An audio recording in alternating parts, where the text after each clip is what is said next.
Olá, meu querido, minha querida, amado e amada do Senhor Jesus Cristo, a paz do Senhor para você.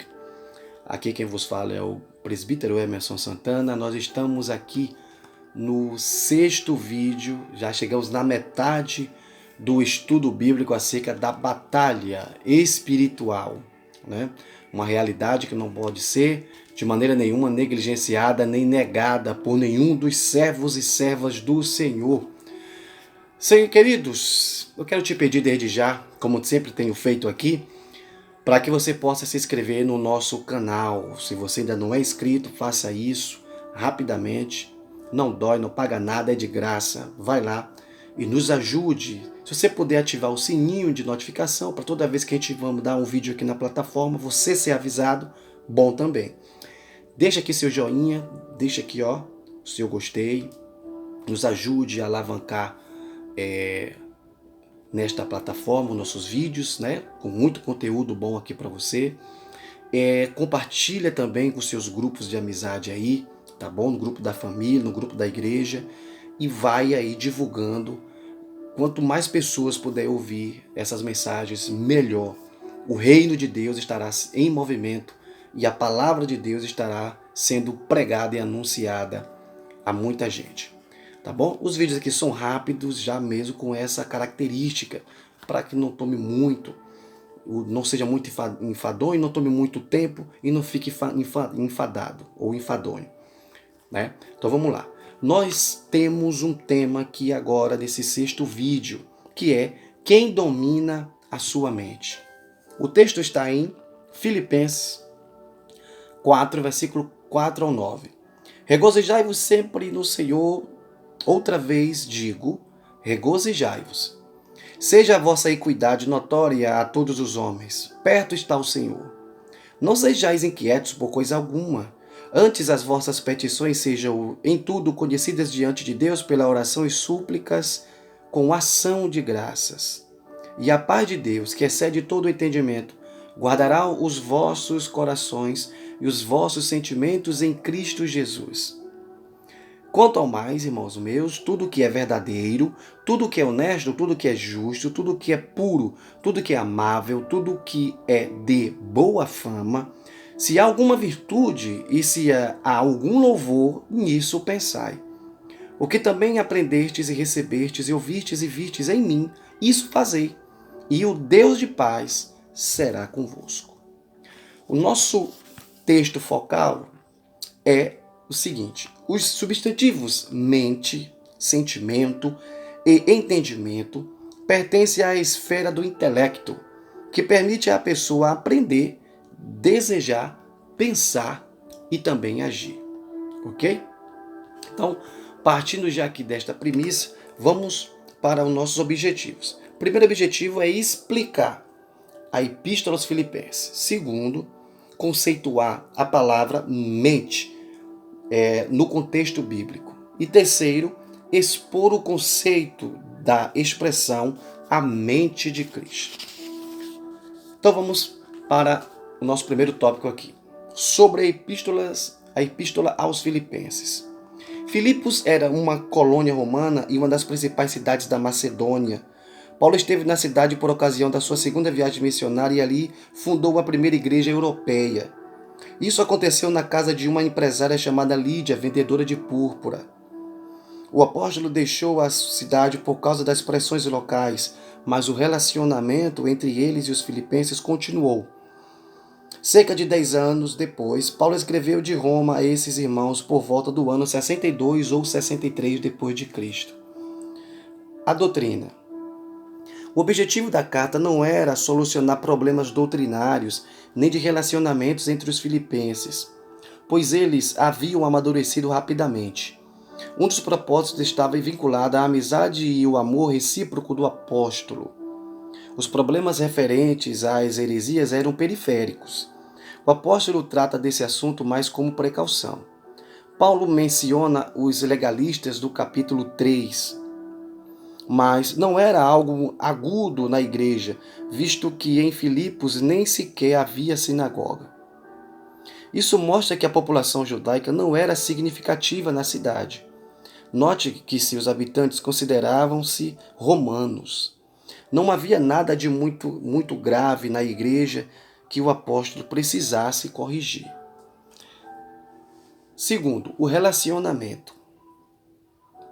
Havia entre os filipenses alguns problemas que são próprios da natureza humana e comuns nas igrejas ainda hoje. É possível que o pedido do apóstolo Paulo para ajudar a irmã Evódia e Sintique indique algum problema de desentendimento entre elas. O apóstolo pede que haja unidade e harmonia entre os crentes, tendo como base a humildade e o exemplo de Cristo. O apelo paulino é para que haja entre os filipenses o mesmo sentimento que houve também em Cristo Jesus. O ensino. Filipenses é uma epístola prática e os pensamentos teológicos aparecem casualmente, como no parágrafo teológico por excelência, no capítulo de número 2, versículos 5 ao 11, e no lar celestial, prometido aos cristãos, no final do capítulo 3. O sentimento de gozo e regozijo dominava os crentes de Filipos, e este é um dos temas da carta, a alegria. A igreja de Filipos é um exemplo a ser seguido por todos. Isso porque havia nela o mesmo sentimento que houve também em Cristo Jesus. Síntese. O objetivo da carta não é doutrinário, mas de ensino prático sobre o relacionamento cristão. Então, a epístola aos Filipenses foi escrita por Paulo. O propósito dessa carta, quando Paulo escreveu, foi para agradecer pela oferta generosa e levar aos membros da igreja a conservar a unidade, a humildade, a comunhão e a paz. Principais características: uma carta pessoal e afetuosa. Segundo, um texto altamente cristocêntrico. Terceiro, contém algumas declarações profundamente cristológicas. Quarto, é denominada de a Epístola da Alegria. E quinto, apresenta uma vida cristã equilibrada.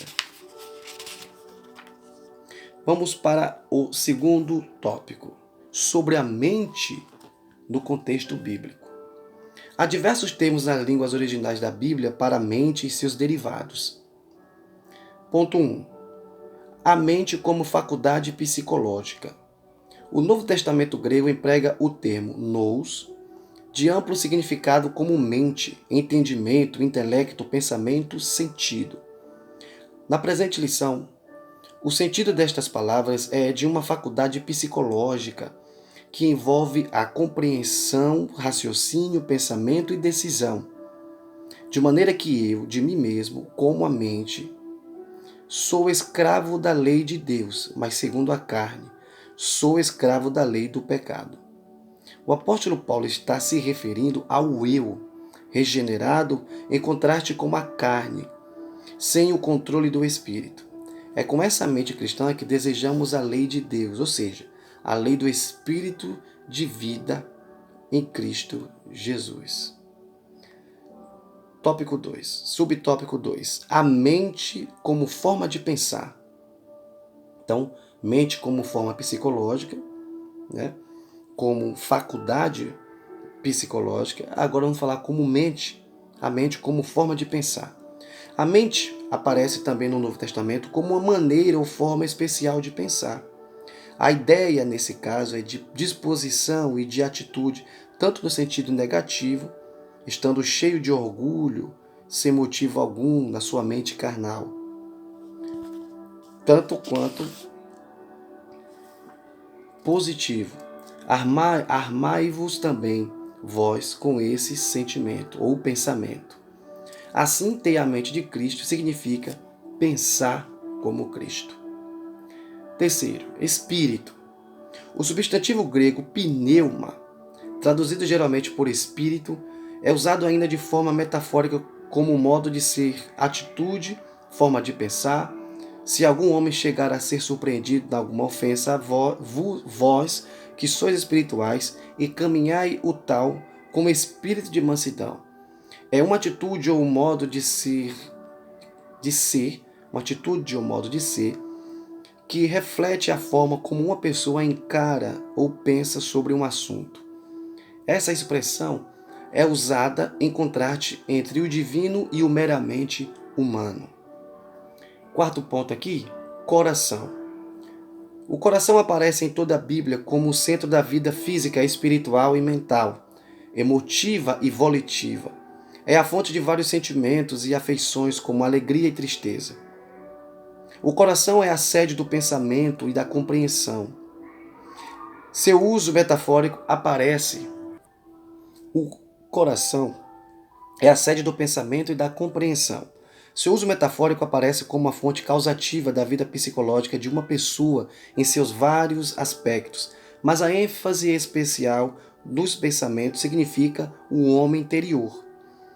Nesse sentido aparece também no Antigo Testamento: guarda o teu coração, porque dele procedem as saídas da vida.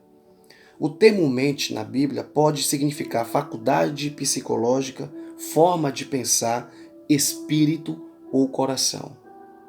A palavra grega metanoia sugere fortemente que o pecador mergulhe para além da mera consciência intelectual quanto à pecaminosidade, mas que o faça com tal ímpeto e repulsa, que o leve a rejeitar o mal e a seguir a Cristo, desejando aprender cada vez mais do Salvador.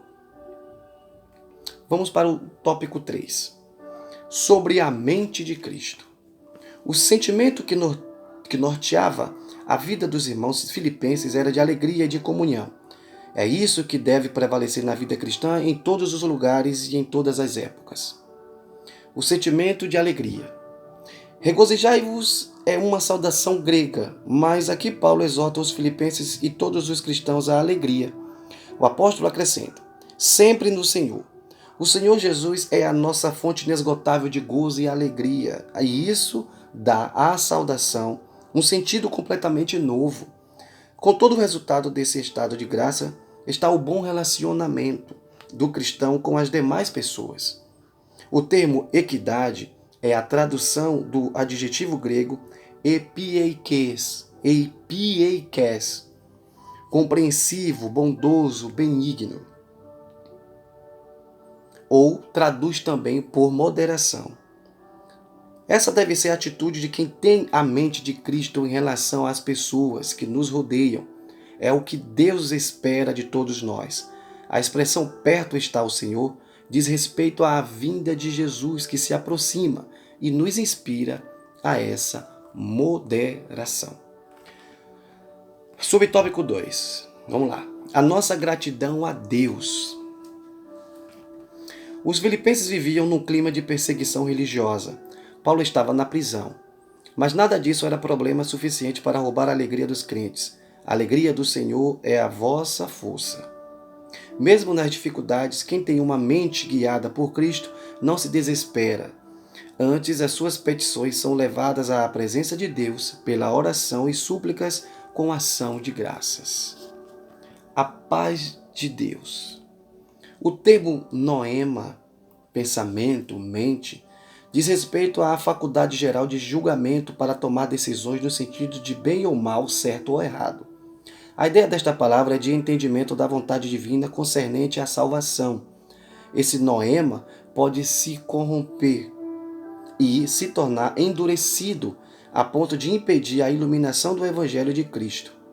Mas a paz de Deus na vida cristã está acima de todos os bens que uma pessoa pode adquirir e sobrepuja a todo entendimento, pois vai além da razão humana. Ela excede os vossos corações e os vossos sentimentos em Cristo Jesus. Quem tem a mente de Cristo desfruta do sentimento de alegria, gratidão e paz em Deus.